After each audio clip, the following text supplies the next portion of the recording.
የቸሩ መድኃኔ ዓለም ቸርነት፣ የመስቀሉ በረከት፣ የቃሉ ረድኤትና በረከት ከሁላችን ጋር ጸንቶ ለዘላለም ይኑር አሜን። እንኳን ለቸሩ መድኃኔ ዓለም ወርሃዊ መታሰቢያ በዓል በሰላም አደረሳችሁ አደረሰን። ከዚህ በመቀጠል የቸሩ መድኃኔ ዓለምን ድንቅ ስራዎችና ተአምራትን በሚከተለው እናሰማለን። የሰው ልጅ በጥንት ዘመን በገነት ሳለ በአባታችን በአዳም ስህተት ምክንያት ከክብሩ ተለይቶ ከፈጣሪው ተጣልቶና ከገነት ተሰዶ በነበረበት ወቅት ዓለም ሁሉ በሞት ጥላ ስር ወድቆ ነበር።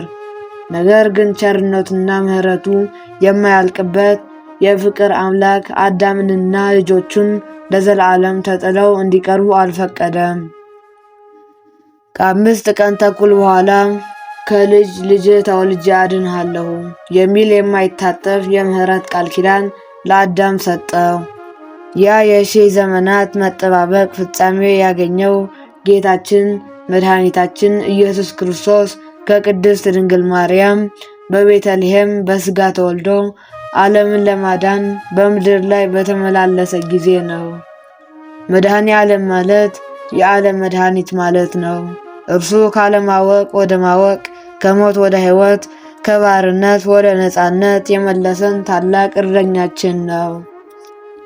በመዋዕለ ሥጋዌው በምድር ላይ በነበረበት ወቅት ያደረጋቸው ተአምራትን የሰው ልጅ የአእምሮ የሚያስደንቁና መለኮታዊ ስልጣኑን የሚመሰክሩ ነበሩ። ዓይነ ስውራን እንዲያዩ፣ አንካሶች እንዲተረተሩ፣ ለምጻሞች እንዲነጹና ሙታን እንዲነሱ አድርጓል።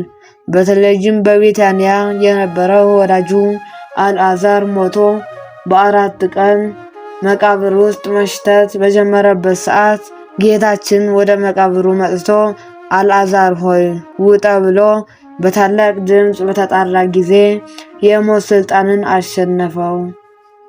ሙቱም መግነዝ እንደታጠቀ ከመቃብር ወጣ።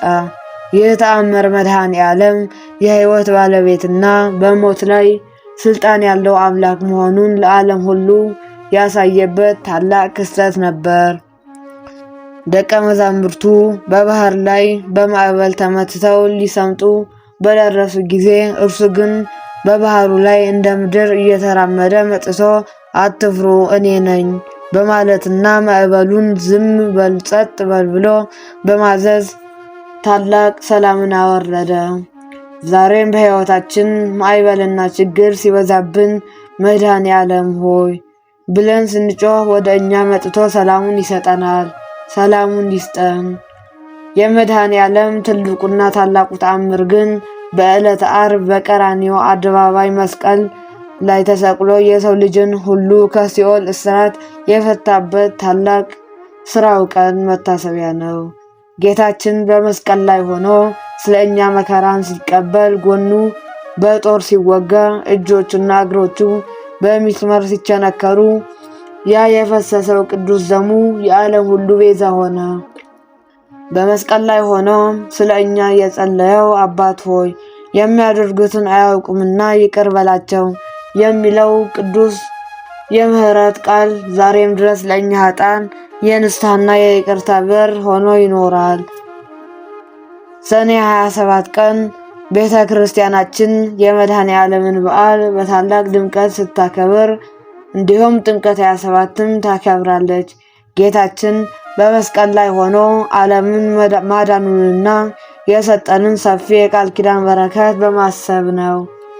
መድኃኔ ዓለም ለሕሙማን ለስቅለቱ መታሰቢያ ለሚያደርጉ፣ ለተራበ ለሚያበሉ፣ ለተጠማ ለሚያጠጡና በስሙ ለሚማጸኑ ሁሉ መንግሥተ ሰማያትን አወርሳችኋለሁ፣ ከገሃነም እሳትም እታደጋችኋለሁ የሚል የማይታጠፍ ቃል ኪዳን ተሰጥቷል።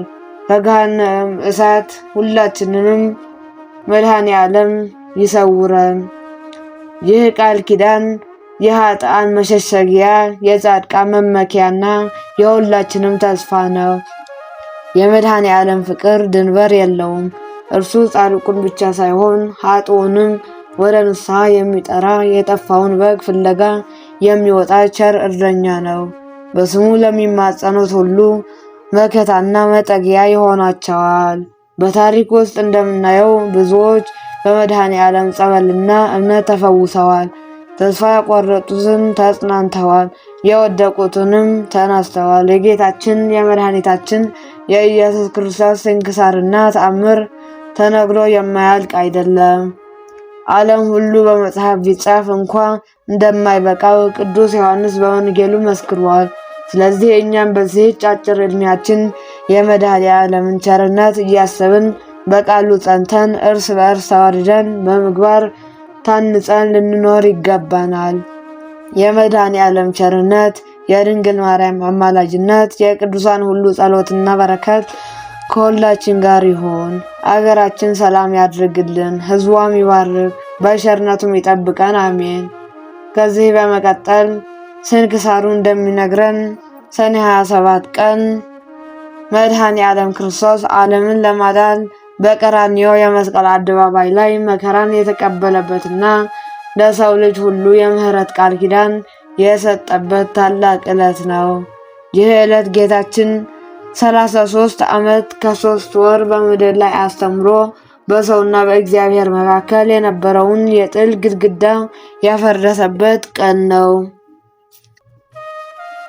ስንክሳሩ በሰፊው እንደሚያስረዳን መድኃኔ ዓለም በመስቀል ላይ ሆኖ 5500 ዘመን በሲኦል ተግዘው የነበሩትን ነፍሳት በአንድ ቃል በዝብዘው አውጥቷቸዋል። አዳም ካለበት ጥልቅ ጨለማ ውስጥ ሆኖ የልጅ ልጁን ድምፅ በሰማ ጊዜ ተስፋው እንደተፈጸመ አወቀ። መድኃኔ ዓለም በመስቀል ላይ የፈሰሰው ቅዱስ ደሙ ወደ መቃብር አዳም ወርዶ የአዳምን አጥንት እንዳጠበውና የጥንት ስህተቱን እንደመሰሰለት ቅዱሳን አባቶቻችን ይተርኩናል። ይህ ዕለት የድል ቀን ነው። ሞት የተሸነፈበት፣ ዲያብሎስ የታሰረበትና የሰው ልጅ ወደ ቀድሞ ክብሩ የተመለሰበት ዕለት ነው። በመድኃኔ ዓለም ስንክሳር ውስጥ እንደተጻፈው ጌታችን በመስቀል ላይ በነበረበት ሰዓት ፍጥረት ሁሉ አዝነዋል። ግዑዛን ፍጥረታትም ሳይቀሩ ለፈጣሪያቸው ክብር ሰግደዋል። ድንጋዮች ተሰነጣጥቀዋል፣ ምድርም ተናውጣለች። ይህ ሁሉ የሆነው የዓለም መድኃኒት ስለ ሰው ልጅ ሲል ራሱን ዝቅ አድርጎ መስዋዕት በሆነበት ቅጽበት ነው። ከዚህም በተጨማሪ መድኃኔ ዓለም ለእናቱ ቅድስት ድንግል ማርያም የሰጣት ቃል ኪዳን በዚህ ስንክሳር ውስጥ በሰፊው ተገልጿል። እናቴ ሆይ በስምሽ የተማጸነውን ለሕመሜ መታሰቢያ ዝክረሽን ያዘከረውን በመስቀል ቃል ኪዳን የተጠለለውን ሁሉ እምርልሻለሁ ብሏታል። የጥቅምት 27 እንዲሁም የሰኔ 27 ስንክሳር መድኃኔ ዓለምን እንደ ኃያል ንጉሥ ብቻ ሳይሆን እንደ ቸር እረኛና እንደ ታማኝ ሐኪም ይስለዋል።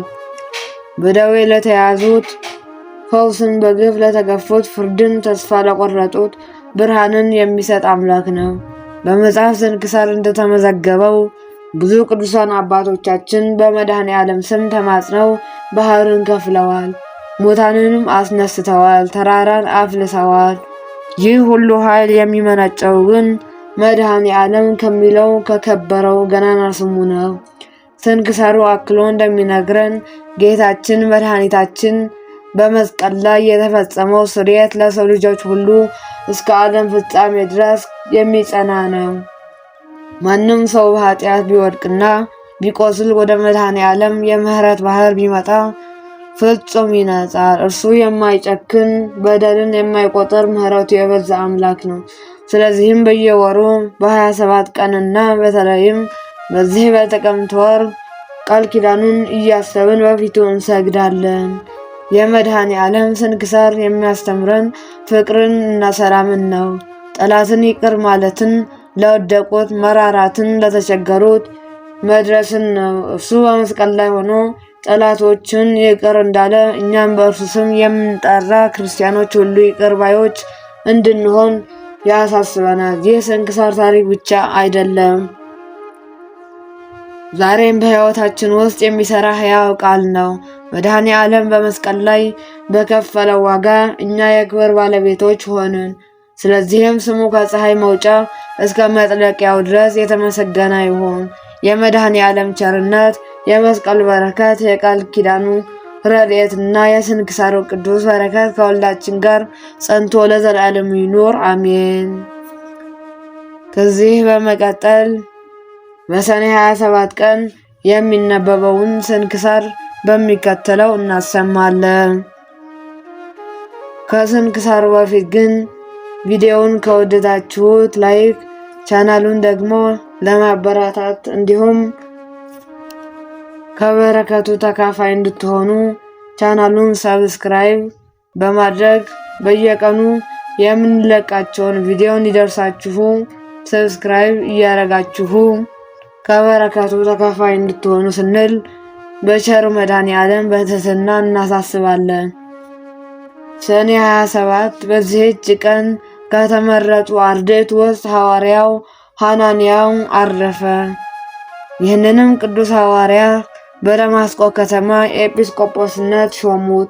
በውስጧም ሕይወት ሰጨ የወንጌልን ትምህርት አስተማረ። ዳግመኛም በቤተ ገብርኤል ውስጥ ሰብኮ ክብር ይግባውና የጌታችን የኢየሱስ ክርስቶስ ወደ ሆነች የቀናች ሃይማኖት ብዙዎቹን መለሳቸው። የክርስትና ጥምቀትንም አጠመቃቸው። እውነተኛውንም የሃይማኖት ብርሃን አበራላቸው። ይህም ሐናንያ ሐዋርያው ጳውሎስን ይቅር ባይ ጌታችን በቸርነቱ ከክህደቱ በጠራውና ምርጥ ዕቃ ባደረገው ጊዜ ያጠመቀው ነው። እጁንም በራሱ ላይ በዓይኖቹ ላይ ጭኖ ያዳነው እርሱ ነው። ጌታችንም በእጆቹ ታላላቅ ድንቆችንና ተአምራቶችን አደረገ። በስብከቱም ብዙዎች አሕዛብ አመኑ። ከአይሁድም ብዙዎችን ክብር ይግባውና ክርስቶስ ወደ ማመን መለሳቸው። ከዚህም በኋላ አመፀኛ መኮንን ሉኪያኖስ ይዞ ታላቅና አስጨናቂ ስቃይን አሰቃየው። ጎኖቹንም ሰንጥቆ በእሳት መብራቶች አቃጠለው። ከዚህም በኋላ ከከተማው አውጥተው በደንጊያ እንዲወግሩት አዘዘ። በዚያም ክብር ይግባውና በጌታችን በኢየሱስ ክርስቶስ እጅ ነፍሱን ሰጠ። ቅዱስ ቶማስ ሰንደላት። በዚህችም ቀን ሰንደላት ከሚባል አገር ቅዱስ ቶማስ በሰማዕትነት አረፈ። ከእርሱም ጋር 700 ወንዶችና 9 ሴቶች በሰማዕትነት ሞቱ። ይህም ቅዱስ ዕድሜው 11 ዓመት በሆነው ጊዜ የእግዚአብሔር መልአክ የመላእክት አለቃ ቅዱስ ሚካኤል በበረሃ እሪያዎችን ሲጠብቅ ተገለጸለት። ወደ መኮንኑ ሄዶ ክብር ይግባውና ጌታችን መድኃኒታችን ኢየሱስ ክርስቶስ ስም ይታመም ዘንድ አዘዘው። ያን ጊዜም ተነስቶ የገመድ አለንጋ ይዞ ብቻውን ወደ እስክንድርያ አገር ሄደ። በመኮንኑም ፊት ክብር ይግባውና ጌታችን ኢየሱስ ክርስቶስ ስም ታመነ። መኮንኑም ለአማልክት ሰዋ አለው። ጸሐፊውም ሊያደርገው ቃል ኪዳን ገባለት። ቅዱስ ቶማስም ተቆጥቶ ያችን ለአለንጋ አውጥተው መኮንኑም ብዙ ግርፋት ገረፈው። የመኮንኑም ሌላዎችም ይዘው ጽኑ ስቃይን አሰቃዩት። ስጋውንም በብረት መጋዝ ሰነጠቁ። ክብር ይግባውና ከጌታችን ከኢየሱስ ክርስቶስ ዘንድ እርዳታን ለመነ። ወዲያውንም መልአኩን ልኮ አዳነው። ከዚህም በኋላ በእስር ቤት አሰሩት። የወህኒ ቤቱ ጠባቂም ስለታመመው ልጁ ለመነው። እርሱም ያንን የገመድ አለንጋ ሰጠውና ይህን አለንጋ በልጅህ ላይ አኑር አለው። እንዲሁም አደረገ። ያን ጊዜም ልጁ በእግዚአብሔር ኃይል ዳነ። መኮንኑም በሰማ ጊዜ ወደ እርሱ አቅርቦ ለአማልክት ሰዋ አለው። ቅዱስ ቶማስም በፊትህ እሰዋ ዘንድ ና እንሂድ ብሎ መለሰለት። መኮንኑም እውነት መስሎት ደስ አለ። ወደ ጣዖቶቹ ቤትም ወሰደው። ያን ጊዜም ቅዱስ ቶማስ ጣዖታቱን ያጠፋቸው ዘንድ ወደ ጌታችን ለመነ። ወዲያውን ሁሉም ጣዖታት ተሰባበሩ። ሰይጣኑም በመኮንኑ ላይ ተቀመጠ። ከሕያው እግዚአብሔር ልጅ ከጌታ ከኢየሱስ ክርስቶስ በቀር ሌላ አምላክ የለም ብሎ እስከሚታመን ድረስ አነቀው። አሕዛብም ይህንን ድንቅ ነገር አይተው እጅግ አደነቁ። ክብር ይግባውና ከጌታ ከኢየሱስ ክርስቶስ በቀር ሌላ አምላክ የለም እያሉ ጮኹ። በእርሱም አመኑ። ያላመኑት ግን በጨለማ ውስጥ ቤት ውስጥ አሰሩት። ያለ መብልና ያለ መጠጥ ከብዙ ስቃይና የተነሳ ከአፉ ደም እየፈሰሰ 15 ቀን በዚያ ተቀመጠ። የእግዚአብሔር መልአክ ወርዶ ፈወሰው። አንዲት ሴት እውር ልጅ ነበራት። ከዚያም ደም ወስዳ የልጇን ዓይን አስነካችው። ወዲያውንም አየ። ቅዱስ ቶማስንም ከወህኒ ቤት አውጥተው ሴት አንበሳ ሰደዱበት። ወደ እርሱም በደረሰ ጊዜ እግሮቹን ላሰች፣ ሰገደለችለትም። ዳግመኛውም በብረት መንደልተው አፉ ላይ ደበደቡት። በዚያን ጊዜ በስቃይ ውስጥ ከእርሱ ጋር ከበደላ አገር ከቅዱሱ በብኑዳ አልበኪም አገር ቅዱስ ሙሴ ነበሩ። እርስ በእርሳቸው አንዱ አንዱን ያጽናናው ነበር። ከዚህም በኋላ ቅባትና የነዳጅ ድፍድፍ አፍልተው በቅዱስ ቶማስ ራስ ላይ ደፉት። ነገር ግን ምንም ጉዳት አልደረሰበትም። እንደገናም አባ ለዘሩን ቆርጠው በአውድማ ውስጥ አበራዩ። ደግመውም ታላቅ ድንጋይ በአንገቱ ላይ ሰቅለው አሰቃዩት። ከማሰቃየቱ የተነሳ በደከመው ጊዜ መኮንኑ አርያኖስ ወደ እንዴናው ከተማ ሊወስደው ይዞ ተነሳ። ጣው ወደሚባል አገር በደረሱ ጊዜም የቅዱስ ቶማስንም ራስ ቆረጡት። በዚያ ምስክርነቱን ፈጸመ። በመንግስተ ሰማያትም የሰማዕትነት አክሊልን ተቀበለ። ከእርሱ ጋር መከራ ተቀብለው የሞቱ 700 ወንዶችና 9 ሴቶች እርሱ ስቃይ በተቀበለበት ወራት የሰማዕትነትን አክሊል ተቀበሉ። የቅዱስ ቶማስ ሰንደለት በረከቱና ረድኤቱ አማላጅነቱ ከሁላችን ጋር ጸንቶ ለዘላለሙ ይኖር አሜን። የድሃው አልዓዛር። በዚህች ቀን የድሃው አልዓዛር መታሰቢያው ነው። ይህኛው አልዓዛር በሉቃስ ወንጌል ላይ እንደተነገረው ባለጸጋው ነው። የድሃው አልዓዛር በደጅ ወድቆ ትራፊውን ፍርፋሬ እመኝ የነበረው ውሾች ቁስሉን እስኪልሱለት ድረስ በባለጸጋው ዘንድ የተናቀና የወደቀ ነበር። ረድኤቱ በረከቱ ይደርብን፣ በጸሎቱም ይማረን። አስጀምሮ ላስፈጸመን የጌታችን የመድኃኒታችን የኢየሱስ ክርስቶስ ስም የተመሰገነ ይሁን አሜን። ወስብሐት ለእግዚአብሔር ወለወላዲቱ ድንግል ወለመስቀሉ ክቡር። ይቆየን።